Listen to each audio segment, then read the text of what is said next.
नमस्कार दोस्तों, यूपीएससी उत्कर्ष में आप सभी का बहुत बहुत स्वागत है। हाल ही में हमारे डिफेंस मिनिस्टर राजनाथ सिंह ने कहा कि जब गिलगिट बाल्टिस्तान यानी कि पीओके के लोग देखेंगे कि जम्मू और कश्मीर में कितना ज़्यादा डेवलपमेंट हो गया, कितना ज़्यादा ग्रोथ हो रहा है, तो यहाँ पे हमें किसी बल के इस्तेमाल की ज़रूरत ही नहीं है। पीओके अपने आप ही जम्मू कश्मीर में शामिल हो जाएगा, जिसकी वजह से पाकिस्तान के एक ऑफिशियल ने धमकी दी है भारत को कि भारत परमाणु हथियार के इस्तेमाल के लिए तैयार है, यानी कि भारत के ऊपर पाकिस्तान परमाणु हथियारों का इस्तेमाल करेगा। ये हम जानते हैं कि अगर परमाणु हथियारों की बात करें तो पाकिस्तान के पास हमसे ज़्यादा परमाणु हथियार है। पर क्या ये धमकियाँ रिस्पॉन्सिबल हैं?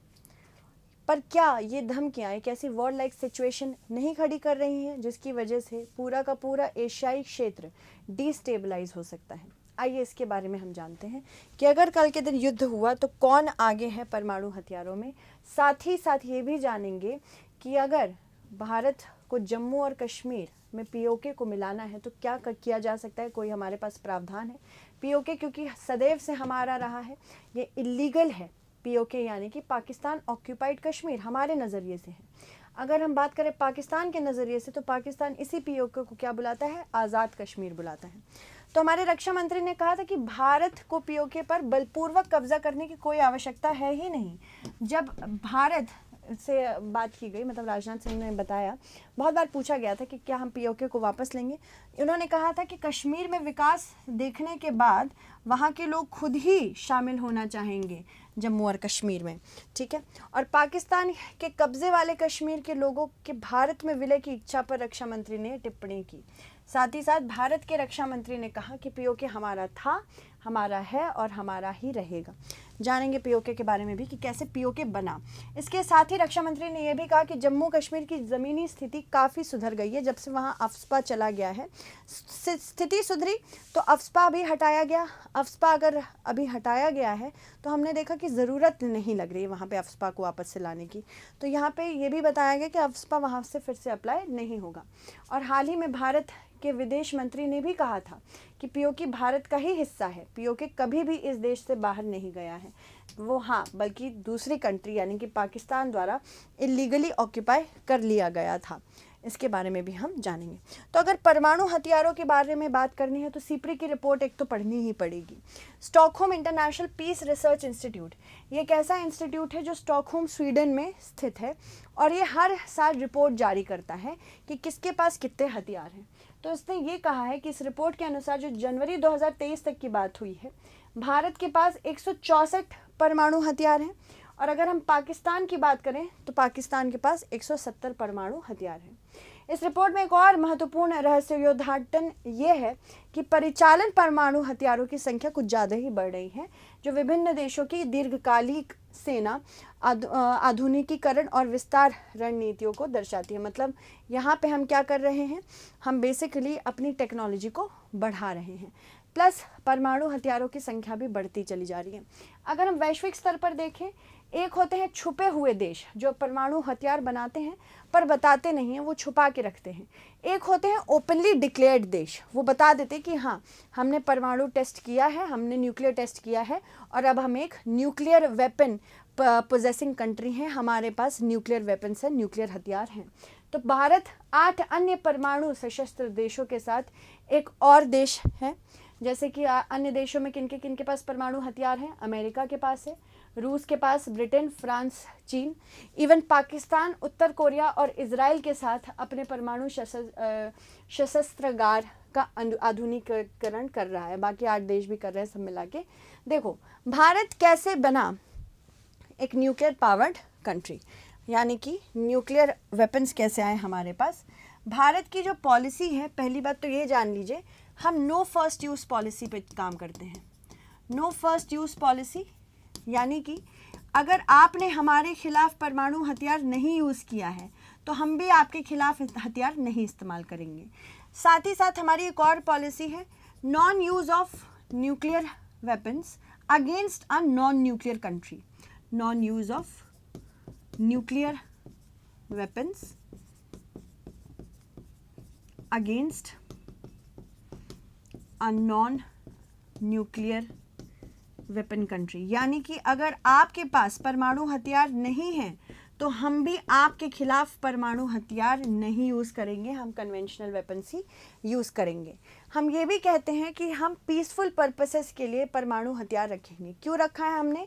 एक डेटरेंस के लिए। डेटरेंस मतलब भाई अगर हम दो ऐसे देशों से घिरे रहेंगे जिनके पास परमाणु हथियार हैं, जैसे कि चीन और पाकिस्तान, तो आपको क्या लगता है कि भारत इतना ज़्यादा बेवकूफ़ है कि वो अपने पास परमाणु हथियार नहीं रखेगा? बिल्कुल रखेगा, क्योंकि आपने जब शुरुआत में ही कुछ कंट्रीज़ ने परमाणु हथियार बना लिए थे, आप ये एक्सपेक्ट कर रहे हैं कि बाकी किसी के पास ना रहे, मतलब आपके पास हमेशा पावर रहेगी। आज यूक्रेन के पास परमाणु हथियार अगर होते तो रशिया इसको इन्वेड नहीं करता। रशिया के पास न्यूक्लियर पावर है, रशिया एक न्यूक्लियर वेपन कंट्री है और यूक्रेन नहीं है। तो सबसे बड़ा रिग्रेट तो यूक्रेन को ये भी होगा, क्योंकि इसने अपने सारे परमाणु हथियार, जो भी सोवियत संघ जब टूटा, यूक्रेन के पास थोड़े बहुत जितने थे वो क्या किए, उसने दे दिए, जिसकी वजह से आज इस स्थिति में है कि यूक्रेन को ईजिली इन्वेड कर पाया रूस। आज़ादी के तुरंत बाद भारत पहले पाकिस्तान और 1962 में चीन से हार के बाद भारत में स्थिति आई कि हमें बनाना पड़ेगा न्यूक्लियर वेपन। 1964 में चीन बना चुका था, हमारे साथ युद्ध होने के बाद चीन परमाणु बम बना चुका था। भारत के दोनों पड़ोसी देश लगातार अपनी सैन्य क्षमता बढ़ा रहे थे। 1970 के दशक को आते आते भारत परमाणु शक्ति बनने के मुहाने पर आ चुका था। इससे पहले हमारी जो पॉलिसी चल रही थी, नेहरूवियन पॉलिसी थी, कि हमें कभी भी इस होड़ में नहीं जुटना है कि हमको खूब सारे शस्त्र रखने पड़ेंगे, स्पेशली अगर हम बात करें परमाणु बमों की। तो ये नेहरूवियन पॉलिसी थी कि वो नहीं रखना चाहते थे। हमें बहुत लंबे समय तक हम एक पीसफुल इमेज दिखाना चाहते थे कि हम ऐसी कंट्री है जो हथियार रखती ही नहीं है, जिसको हथियार रखने की कोई आवश्यकता ही नहीं है। पर जैसे हमने देखा कि हमारे पड़ोसी इतना ज़्यादा परीक्षण कर रहे हैं, लगातार वो अपने सैन्य शक्ति बढ़ा रहे हैं, तो बिल्कुल भारत को भी करना चाहिए। तो इंदिरा गांधी की सरकार ने इस मुद्दे पर नेहरू के समय से चली आ रही हथियारों की होड़ वाली नैतिकता की नीति का त्याग कर दिया। इंदिरा गांधी ही थी जिन्होंने भारत को सबसे पहले परमाणु हथियार का परीक्षण करने के लिए हामी दी और कहा कि ठीक है, अब वक्त आ चुका है जब, मतलब ये बात तो कोई नहीं डिनाई कर सकता कि इंडिया अगर एक न्यूक्लियर पावर बन रहा है या बन चुका है, बन तो चुका ही है और आगे भी बरकरार रखेगा, तो ये इंदिरा गांधी की सबसे बड़ी एक हम इंटरनेशनल पॉलिसी कहते हैं जो इन्होंने उस समय करके दिखा था। भले ही हालांकि बाद में हमने इसका भोगा भी, मतलब हमने परमाणु हथियार जब परीक्षण किया तो बहुत सारी कंट्रीज़ थी हमारे अगेंस्ट हो गई थी, जो चाह नहीं रही थी कि भारत भी एक परमाणु हथियार बनाए। कनाडा भी नहीं चाहता था कि भारत ऐसी कंट्री बने। 18 मई 1974 में भारत का पहला परमाणु परीक्षण हुआ प्रधानमंत्री इंदिरा गांधी के अंतर्गत, और इसका नाम था स्माइलिंग बुद्धा। इससे सबको समझ में आ गया कि हम भी एक न्यूक्लियर पावर कंट्री हो चुके हैं। साथ ही साथ लेकिन अंतर्राष्ट्रीय विरोध और आंतरिक प्रतिरोध के कारण परमाणु शस्त्रागार बनाने और तैनात करने की प्रक्रिया भी धीमी हो गई। फिर 1985 में राजीव गांधी तत्कालीन प्रधानमंत्री जब रोनाल्ड रीगन से मिले तो उनको रोनाल्ड रीगन ने बताया कि पाकिस्तान तो पहले परमाणु बम बना चुका है। तो उसके बाद 1989 में राजीव गांधी ने रक्षा सचिव को बम विकसित करने की मंजूरी दी। 1991 के बाद की सरकारों ने परमाणु हथियारों को बनाने के लिए एक अग्रसर यू कैन से एक इनिशिएटिव लिया कि भाई अब तो हम परमाणु हथियार बनाएंगे। फिर प्रधानमंत्री अटल बिहारी वाजपेयी ने 1998 में परमाणु परीक्षण किया है, जिससे ऑपरेशन शक्ति नाम दिया गया। पहला स्माइलिंग बुद्धा था और शक्ति दूसरा था। और यहाँ इसके बाद भी हमको बहुत सारे सैंक्शंस झेलने को मिले। मतलब ये तो कैसी बात है, आप एक ऐसी कंट्री को सैंक्शन लगा रहे हो जो वो खुद की सुरक्षा के लिए कर रहा है, वो किसी को मारने काटने के लिए नहीं कर रहा है, वो खुद की सुरक्षा के लिए कर रहा है। भाई तुम्हारे हथियार हैं, तुम्हारे पड़ोसी हैं, मान लो तुम्हारे घर के बगल में दो पड़ोसी हैं और दोनों अगर हर रोज़ कुछ ना कुछ ऐसा कर रहे हैं जो तुम्हें परेशान कर रहा है, तुम्हारे घर में कब्जा करने की कोशिश कर रहे हैं। अब आप उनके ऊपर तो नहीं कुछ कह रहे हो, पर अगर मैंने अपनी सुरक्षा करने के लिए हथियार उठाए तो मेरे ऊपर तुम 10 सैंक्शन लगा दो, तो ये तो सही बात नहीं है ना। पोखरण में परीक्षण के बाद प्रधानमंत्री अटल बिहारी वाजपेयी ने कहा कि परीक्षण किसी को डराने के लिए नहीं, बल्कि भारत को एक तरह से न्यूक्लियर पावर कंट्री दिखाने के लिए रखा गया है कि हमारे ऊपर अगर तुमने हमला किया तो हमारे पास भी इतनी शक्ति है, हमारे पास भी ऐसे हथियार हैं कि हम आपके ऊपर हमला कर सकते हैं, जो कि बहुत ज़्यादा ज़रूरी था। देखो, कश्मीर का पहला औपचारिक जानकारी जो कि हमें जो भी पता चली है वो कल्हड़ की राज तरंगिणी से पता चली है। तो कल्हड़ ने राज तरंगिणी लिखी थी, उससे पता चली है। और आज़ादी से पहले कश्मीर पे समय समय में हिंदू और मुसलमान शासक दोनों रहे हैं। रणजीत सिंह के शासनकाल में तो इवन सिख्स वहाँ पे शासन किए हैं। 1822 में गुलाब सिंह राजा बने और 1857 में गुलाब सिंह की मृत्यु के बाद रणवीर सिंह सत्ता में आए और फिर महाराजा हरि सिंह ने 1925 में कश्मीर का कार्यभार संभाला। साथ ही साथ अगर आप अभी पाकिस्तान ऑक्यूपाइड कश्मीर की स्थिति देखेंगे तो इतना एरिया जो, ये तो पुराना मैप है आपका, इतना हिस्सा जो है ये इलीगली ऑक्यूपाइड है। ये तो तुम्हारा अक्साई चीन है जो चाइना के द्वारा 1962 में इलीगली ऑक्यूपाइड है। तो हमारा जो ग्राउंड रियलिटी है वो अलग है। पर अगर हम बात करें कि सच में ये किसका हिस्सा है, कश्मीर, जम्मू कश्मीर पूरा का पूरा, लद्दाख पूरा का पूरा, जो दोनों केंद्र शासित प्रदेश हैं, ये हमारे हैं, हमारे थे और हमारे ही रहेंगे। इसमें कोई दो राय नहीं होनी चाहिए। स्पेशली जो यूपीएससी की तैयारी कर रहे हैं, प्लीज़ आप अपने प्रोपेगेंडा को छोड़ के जाइएगा जब पेपर लिखने जाएंगे। बाकी पॉलिटिशियन बनना चाहते हैं तो जो चाहें कहें, ठीक है। आगे बढ़ते हैं, नेक्स्ट देखते हैं। देखो, ऐतिहासिक रूप से पाकिस्तान अधिकृत कश्मीर यानी कि Pakistan occupied Kashmir, illegally occupied Kashmir, illegal तरीके से ये लोग यहाँ आए हैं, जो कभी जम्मू कश्मीर रियासत का हिस्सा था, हिस्सा है और रहेगा। था एज इन अभी ये किसके हाथ में है, ये अभी पाकिस्तान के हाथ में। 1947 में पाकिस्तान द्वारा अवैध रूप से कब्जे में ले लिया गया है, ठीक है। साथ ही साथ अगर हम माने 1947 में भारत की आज़ादी के दौरान अंग्रेज़ों ने रियासत पर कोई इतनी छूट दे दी थी कि भाई तुमको चाहे पाकिस्तान ज्वाइन करना है पाकिस्तान ज्वाइन कर लो, तुमको भारत ज्वाइन करना है भारत ज्वाइन कर लो, तुमको अगर खुद अकेले रहना है वो भी ठीक है, कोई दिक्कत की बात नहीं है। अब महाराजा हरि सिंह थे, वो हिंदू शासक थे, पर वहाँ के बहुमत में लोग थे वो कौन थे, मुसलमान थे। तो यहाँ पे एक तरह का प्लीबिसाइट होने वाला था कि जान लेते हैं कि लोग किसके साथ रहना चाहते हैं, पाकिस्तान के साथ या भारत के साथ।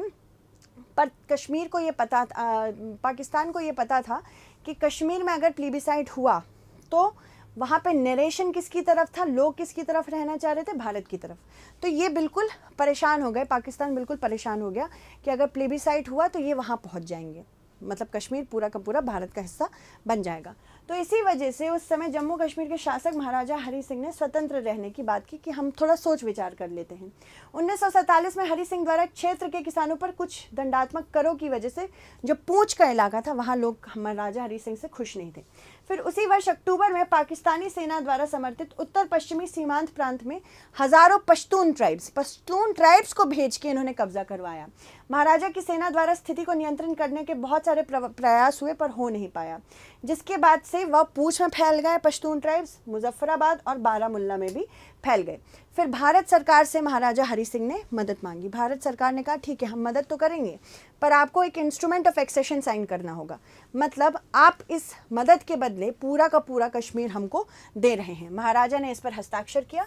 रक्षा, विदेश मामले और संचार के मामलों को सीधा सीधा भारत को सौंप दिया, बाकी कुछ नहीं, बस 3 मामले सौंप दिए गए। अब भारतीय सैनिकों ने तेजी से श्रीनगर भेजा गया और भारतीय और पाकिस्तानी सेनाओं के बीच में युद्ध भी शुरू हुआ। फिर उसके बाद एक गलती हो गई, ऐतिहासिक गलती, कि हमारे प्राइम मिनिस्टर जो उस टाइम के थे उन्होंने इस बात को यूएन में पहुंचा दिया। अब यूएन का ये काम था बोलना कि इंस्ट्रूमेंट ऑफ एक्सेशन महाराजा हरि सिंह ने साइन किया है इंडिया के साथ, तो इंडिया का है जम्मू कश्मीर। पर यूएन ने इसको वैश्विक स्तर पर कह दिया कि एक विवादित क्षेत्र है। अगर आप किसी भी भूमि पे, भले ही वो आपकी हो, उसको अगर आपने विवादित कह दिया तो वो विवादित ही रह जाती है। इसीलिए यहाँ पे एक बहुत बड़ी ऐतिहासिक गलती हो गई कि उस पे क्या शब्द लग गया, विवादित क्षेत्र बन गया, जबकि कोई विवाद नहीं था। ये कब्जियत थी जो पाकिस्तान ने जम्मू कश्मीर पे की। तो कब्जियत और विवाद में डिफरेंस है जो कि यूएन नहीं बोला, और उस समय यूएन से भारत ने लगातार कहा कि ये कब्जियत है साहब, ये विवाद नहीं है, पर यूएन ने उसको क्या कह दिया, ये विवाद है।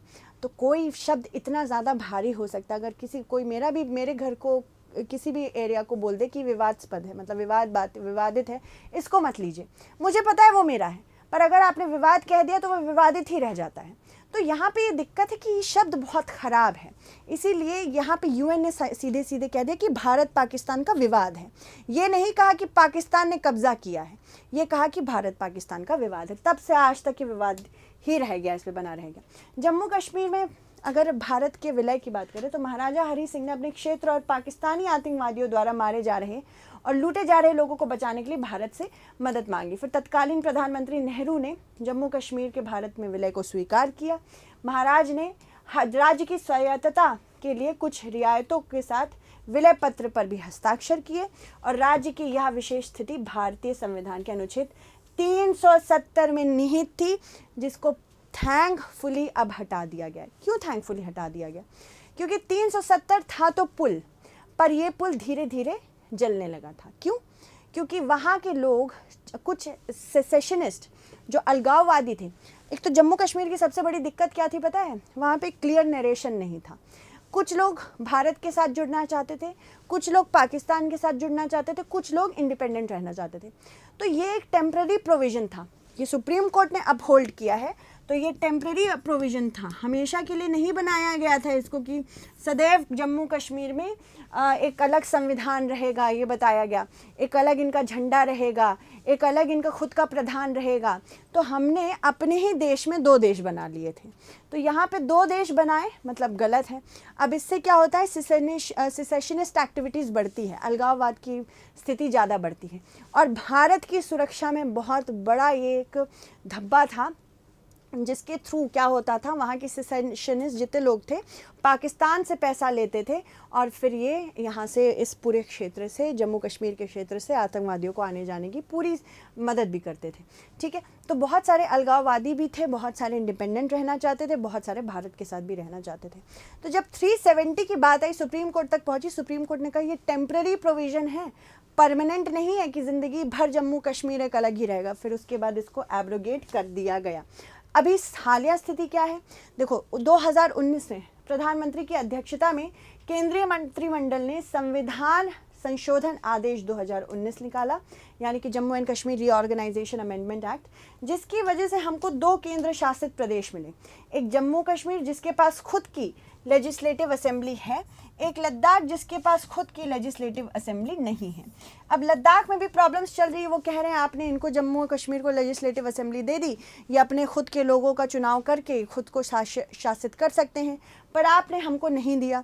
और ये ट्राइबल का इलाका है, यहाँ पे ये चाह रहे हैं कि हमको 6ठी अनुसूची में डाल दीजिए। 6ठी अनुसूची जैसे कि असम, मेघालय, त्रिपुरा, मिजोरम का है ना, मेघालय, त्रिपुरा, मिजोरम, इनको रखा हुआ है 6ठी अनुसूची में। तो यहाँ पे इनको क्या है, पूरी की पूरी छूट है। ये ऑटोनॉमस डिस्ट्रिक्ट काउंसिल बनाते हैं, वहाँ के लोगों में, अब वहाँ के लोगों को चुनते हैं और इनके थ्रू ये सेल्फ रूल कर रहे हैं। पर लद्दाख नहीं कर पा रहा है, जिसकी वजह से लद्दाख भी अभी नाराज़ चल रहा है। ठीक है, तो इसको भी देखेंगे किसी अलग उसमें। राष्ट्रपति द्वारा अनुच्छेद 370 की धारा 1 के अंतर्गत संविधान जम्मू और कश्मीर में लागू संशोधन आदेश 2019 जारी किए जाने के बाद संविधान अधिनियम 1995 तक संविधान अधिनियम 2019 के माध्यम से भारतीय संविधान को संशोधित तथा प्रासंगिक रूप से किया। भारत की संसद द्वारा जम्मू कश्मीर राज्य के 2 केंद्र शासित प्रदेश बने, जम्मू कश्मीर एवं लद्दाख, और आज़ादी के बाद पहली बार जम्मू कश्मीर राज्य को केंद्र शासित प्रदेश बनाया गया। पर यह जरूरी नहीं है कि लगातार एक केंद्र शासित प्रदेश बना रहे, ये भी राज्य की मांग कर रहे हैं, राज्य के दर्जे की मांग कर रहे हैं। तो देखते हैं, भारत सरकार कह रही है कि जब स्थिति कंट्रोल हो जाएगी तो हम यहाँ पे राज्य का दर्जा इसको वापस दे सकते हैं, पर अभी जब तक ये स्थिति कंट्रोल नहीं होती है तब तक में भी ना हो। केंद्र शासित प्रदेश के रूप में जम्मू कश्मीर में दिल्ली और पुदुचेरी के समान एक विधानसभा होगी। इसमें 5 लोकसभा सीटें, पहले 6 सीटें थी इसमें होंगी, और लद्दाख में 1 सीट है। अनुच्छेद 370 के तहत जम्मू कश्मीर को प्रदान की गई विशेष स्थितियों को समाप्त कर दिया गया है और इस अनुच्छेद के तहत सभी प्रावधानों को असामान्य माना गया है। चलो मेन से रिलेटेड एक क्वेश्चन देख लेते हैं। भारतीय संविधान के अनुच्छेद 370 हटाए जाने के बाद भारतीय संघ और जम्मू कश्मीर के संबंधों में क्या प्रभाव पड़ा? संविधान जम्मू कश्मीर पर लागू संशोधन आदेश 2019 के मुख्य प्रावधानों का वर्णन करें। एक क्वेश्चन ऐसे हो सकता है 370 से। अनुच्छेद 370 के संदर्भ में निम्न कथनों पर विचार करें। जम्मू कश्मीर के संबंध में संसद की विधायी शक्ति को प्रतिबंधित करता था। फिर उसके बाद इसमें प्रावधान किया गया था कि इंस्ट्रूमेंट ऑफ एक्सेशन में शामिल विषयों पर केंद्रीय कानून का विस्तार करने के लिए राज्य सरकार के साथ परामर्श की आवश्यकता होगी। कौन से कथन सत्य हैं? ठीक है। तो इस तरह के क्वेश्चंस आएंगे, बहुत इजीली इसको डील कर लीजिएगा, अंडरस्टैंड करिएगा पहले आंसर करने से पहले। अगर ये एब्रोगेट हो गया है आर्टिकल, इसका मतलब ये नहीं कि इससे क्वेश्चन नहीं आ सकते, क्वेश्चन बिल्कुल आ सकते हैं, बस आपको ध्यान देना पड़ेगा, ठीक है। So thank you so much everyone, stay updated.